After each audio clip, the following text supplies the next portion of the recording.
Alright, so Ben, you ever heard of the Frog King? No. Well, let me take some time to explain it to you. Alright, so basically, story starts off, there's a really pretty girl, like, she's a princess, right? And her favorite thing to do is play with a ball, right? Okay. And then one day, she drops a ball in a well or a lake or something. It's in water. She lost it in water. Not water. It's the worst. So then a frog comes up and is just like, yo, not only can I talk, but I can get your ball back.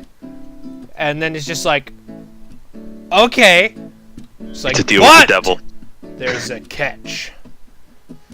So the frog says, I'll get your ball if you let me live alongside you as a human. And then the princess is like, alright, as long as I get my ball back. So then the frog gets the ball. Princess is like, yeah, my ball. And then she just books it. She just leaves. And the frog's like, what the hell, man? So then at dinner, they're sitting there, they're eating at dinner, and then all of a sudden they just hear the frog. And they're just like, hey, open the door.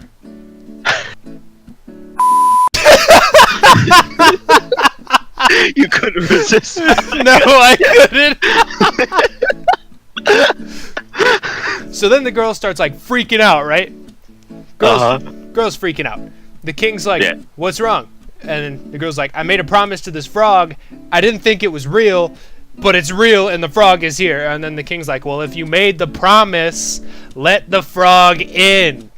Which Frog's gonna kill you. Which could be like some bad parenting kind of thing, but I mean, at least he's teaching her to keep her promises, right? Yeah. So then the frog gets let in, Mm-hmm. and you know, the girl is not happy about this. I guess the king and the frog like hit it off, right? They're like having a really nice conversation about their careers. And, Right. Yeah, like as you'd expect from a king and a Yeah. frog. Yeah, the wonderful. Yeah. But the princess, she's just not having it. And she's like, all right, as per the agreement, you got to take me up to your room. This is the frog talking to the princess. And then the king's like, well, if that was the promise, just to take it up. I'm detecting some very. And then right here, this is the line. This is the line for the princess. She picks up the frog, she takes the frog, and just freaking yeets him against the wall and attempts to kill him, right? Oh boy. Just attempted murder, just straight up. Yeah, exactly, just straight up attempted murder. And then right after that, a prince pops out of the frog. Just like on impact with the wall, it's just, and then now it's a guy. Done. Exactly.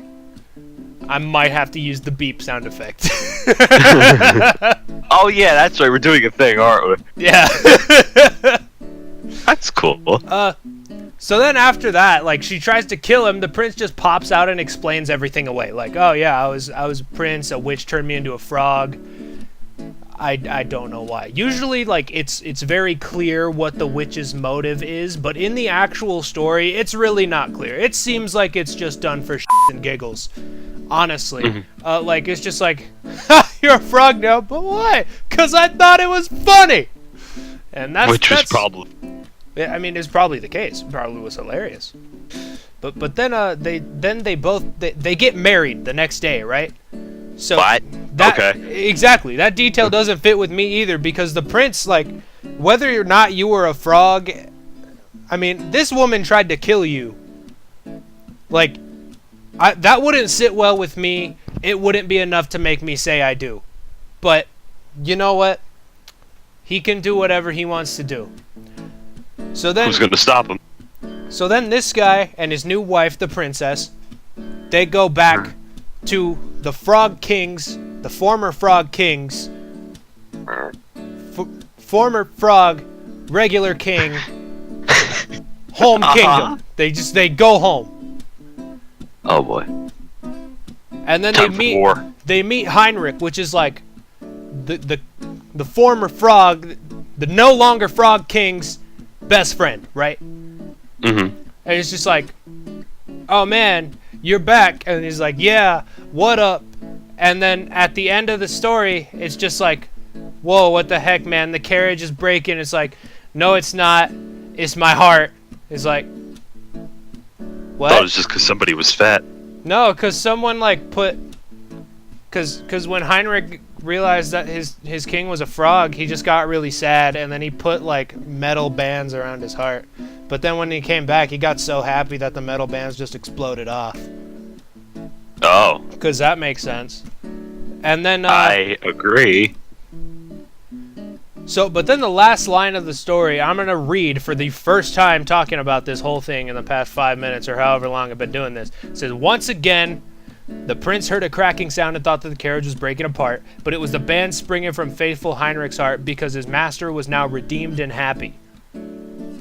Redeemed from what? Because he helped a princess get her ball back, who then tried to kill him? I don't like these fairy tales, man. I smell something wrong here.